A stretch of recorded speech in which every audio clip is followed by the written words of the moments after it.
Bom, pessoal, agora que a gente já está com o nosso modelo calculado, a gente vai começar a análise estrutural de fato. A gente inicia por uma análise mais global, tendo em vista algumas deformações, a tensão de contato do radier com o solo, para depois, de fato, a gente aprofundar e ir para uma análise mais localizada. Então, aqui com o nosso modelo, a gente vai começar pela análise do radier, né? Então, vamos selecionar o radier aqui, né? E vamos isolar ele na vista e vamos olhar aqui, ó, a tensão de contato 2D. Aqui a gente vai olhar qual que é a reação que esse radier está causando no solo, porque a gente precisa verificar se o solo ele não está rompendo, né? Se ele não vai entrar no estágio de ruptura por causa dessa nossa fundação. No caso aqui, o que a gente percebe? Nas bordas a gente tem uma concentração de tensão maior, ó, 0,1 nas bordas, e no meio a gente tende a diminuir um pouco essa tensão. E por que isso acontece? De fato, o radier ele funciona dessa forma, né? Se a carga acontece logo abaixo das paredes e no meio dos ambientes ela tende a zerar, né? O radier trabalha com essa questão de combinação de esforço de momentos positivos e negativos, né, ao longo da sua área, né? Então, nesse caso aqui, nós estamos observando o quê? Que a tensão está na casa de 0,1. E aí, esse valor você vai ter que comparar com os cálculos que você fez com a sua sondagem SPT. Considerando aqui um SPT de 2, a gente teria uma resistência aproximada de 0,4 kgfm². Nesse cenário, o nosso radier, ele estaria de acordo com o solo, ou seja, ele não está extrapolando a resistência do solo em nenhum ponto de contato. Outra coisa que a gente observa também são as deformações da nossa fundação. Nesse caso aqui no CIA ele nem está mostrando valores porque a deformação está muito baixa, de fato é uma casa térrea sobre um radier de 15, mas falando em bibliografia, a gente não tem uma normativa específica limitando, né, uma deformação para fundações, mas a gente busca trabalhar dentro de uma deformação máxima aí de 2,5 centímetros, né, para qualquer tipo de fundação. Caso isso seja extrapolado, de fato a gente teria algum problema de recalque diferencial na nossa fundação. Bom, agora que a gente já analisou o radier, a gente pode analisar a deformada da obra como um todo. A gente clicando aqui em deformações 3D, a gente vai ter uma noção geral da nossa obra, né? A gente percebe o quê? Que é uma obra que em relação ao eixo Z, por exemplo, que a gente pode filtrar aqui, é uma obra que ela está bem controlada em relação a deformações, né? A gente verifica que de fato temos uma deformação maior nesse vão de laje, que de fato é um vão maior, né? Ou seja, é o maior vão da laje da obra. E a gente pode até fazer uma análise, né? A gente pode verificar a laje, verificar a flecha de acordo com esse vão para ver se está passando ou não. Como aqui a gente está com uma deformação que está 0,1 centímetro, provavelmente vai atender nesse vão e tem um tamanho considerável. Como a gente aqui está fazendo uma análise linear no nosso modelo, a gente teria que aplicar modificadores de propriedade para considerar a inércia fissurada das peças de concreto. Isso a gente aprofunda um pouco mais no nosso curso, mas aqui, por exemplo, a análise é a mesma, né? A gente só aplicaria modificadores de propriedade dentro do CIA que iriam refletir em flechas maiores.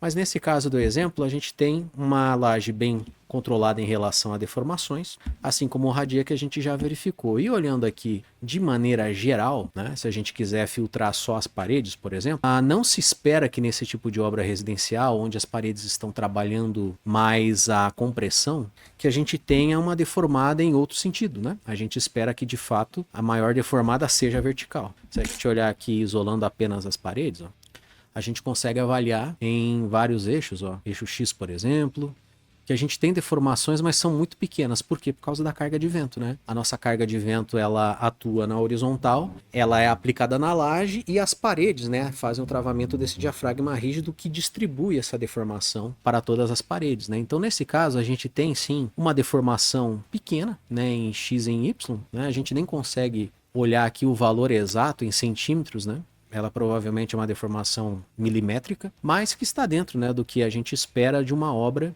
de paredes estruturais, né? A gente não tem nenhuma deformação excessiva horizontal. A gente vai ter esse tipo de deformação com estruturas de contenção, piscinas, que são estruturas que a gente também executa em painéis monolíticos de EPS com certa facilidade. E aí, de fato, a análise ela é um pouco mais profunda no sentido das deformações horizontais. Com isso, a gente tem então uma análise global da nossa estrutura, permitindo que agora de fato a gente faça uma análise mais localizada dos elementos. Bom, pessoal, nosso próximo passo agora é a análise das paredes, né? Por se tratar de uma obra de parede de painel monolítico, a primeira coisa que a gente costuma verificar é se a compressão que está atuando nas paredes na vertical, se ela está dentro do que o painel suporta de acordo com o ensaio feito com base lá na NBR de desempenho para sistemas inovadores, né? O ensaio ele exige que seja aplicada uma carga excêntrica, né, no nosso painel, porque a gente sempre vai trabalhar com uma flecha flexo compressão com excentricidade na prática, e com os coeficientes que a própria norma estabelece, né, que são calculados de acordo com o ensaio de cada painel, a gente compara esse resultado com a compressão atuante nas paredes. Então aqui, né, vamos pegar uma parede aqui, vamos filtrar todas as paredes para a gente ter a noção global. E aí a gente pode vir aqui, ó, em forças internas, né, 2D. E aí a gente vai fazer análise da nossa normal em Y, né?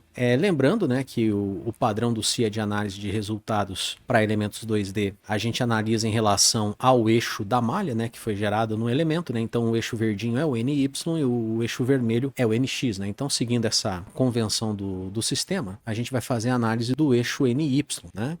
Com base nisso, ó, a gente pode até controlar os resultados, né, as cores que a gente quer aplicar. Então, por exemplo, vamos olhar primeiro de uma maneira geral. A gente tem o quê? A gente tem forças atuando no eixo Y, variando aí de 2,75 toneladas por metro de tração, e nós temos compressão que chega na faixa de 10,34 toneladas de compressão. E a gente consegue, né, tá filtrando esses resultados para enxergar de uma maneira mais objetiva, né? Então posso vir aqui e aplicar aqui dentro, por exemplo, compressões acima de zero, né? Ou seja, eu quero enxergar só a compressão. A gente vai perceber, ó, que vários pontos, né, que estão em vermelho estão tracionados, né? Eu tenho compressão em alguns pontos. Acontecem muitos picos nos cantos das aberturas, que já se espera por causa do estrangulamento da carga, né, que está descendo e fazendo o caminhamento até a base. E nesse caso específico do nosso exemplo, fica evidente que um painel que atendesse 10 toneladas de força de compressão resolveria o nosso projeto. E aí você vai ter que analisar de cada caso, né? Cada obra vai ter uma solicitação. Essa obra terra, um painel que tivesse essa resistência à compressão atenderia muito bem. A gente também pode fazer análise ainda no eixo Y em relação à tração atuante nos painéis. Então aqui eu vou colocar apenas esforços acima de 0 até 2,75. Com isso eu verifico o quê? Que eu tenho alguns pontos de tração, né? Ou seja, eu tenho alguns pontos onde eu tenho que verificar se a armadura do meu painel tracionada suporta ou se eu vou ter que fazer algum tipo de reforço, né? E essa análise é um pouco mais pontual. Mas de fato, analisando os painéis de acordo com o ensaio da norma de desempenho, a gente consegue fazer esse comparativo sem ter que fazer todo aquele empilhamento de carga que a gente faz quando o cálculo é via planilha, né?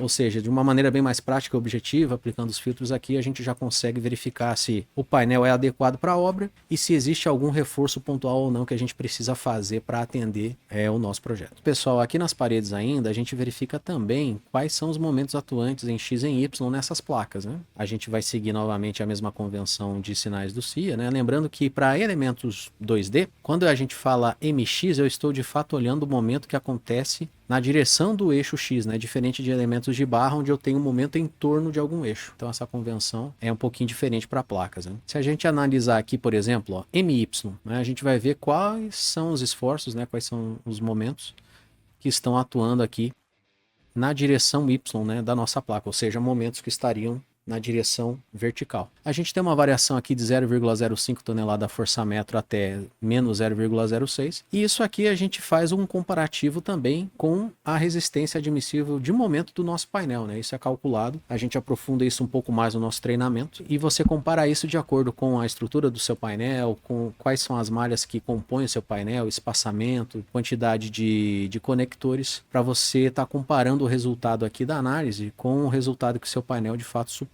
E a mesma história acontece para o eixo X, né? A gente tem um momento atuando em X. A gente percebe que nesse caso é bem menor, né? Porque na horizontal, de fato, a gente não tem carregamentos muito grandes, né? Seriam importantes a análise desse momento na horizontal para estruturas de contenção, piscinas, que aí, de fato, a gente teria cargas horizontais de uma ordem de grandeza bem maior. Bom, agora que a gente já verificou a compressão atuante e a tração atuante nos nossos painéis em Y, né, no sentido vertical, a gente também pode fazer uma análise mais localizada dos pontos de argamassa que vão ter alguma compressão crítica que podem ou não gerar algum tipo de patologia. Isso a gente faz aqui analisando a tensão e deformação 2D, né? A gente pode clicar aqui e da mesma forma que a gente analisou as cargas de compressão e tração verticalmente, a gente vai analisar também a tensão no mesmo eixo, né, ou seja, no eixo Y. Então aqui, por exemplo, a gente pode olhar a tensão sigma y positiva e negativa, lembrando que o sinal significa que eu estou olhando um lado da parede ou o outro lado, né? Então nesse caso aqui, olhando em Y, a gente já consegue verificar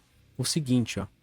a gente tem uma tensão em Y que ela varia de menos 12,9 kgfc/cm² até 4,3 kgfc/cm². No nosso caso, a gente está olhando o quê? Compressão, né? Ou seja, que é o que a argamassa de fato resiste. Se a gente aplicar, por exemplo, um filtro e filtrar algo em torno de menos 10, a gente consegue ver o que está passando desse valor, ou seja, nós temos aqui pouquíssimos pontos, né? A gente quase não consegue enxergar pontos acima desse valor, ou seja, nesse caso significa que uma argamassa que tivesse essa resistência de 10 kgfc/cm² já atenderia a toda a compressão que a gente tem atuando nas nossas paredes. A gente faz a mesma análise do outro lado da parede, olhando o sigma Y negativo, e a gente vai perceber o que de fato continua com essa mesma característica de distribuição de cargas, ou seja, essa argamassa atenderia a nossa obra sem muitos problemas, né? A gente não tem nenhum ponto aqui onde a gente está extrapolando essa resistência de projeto da argamassa.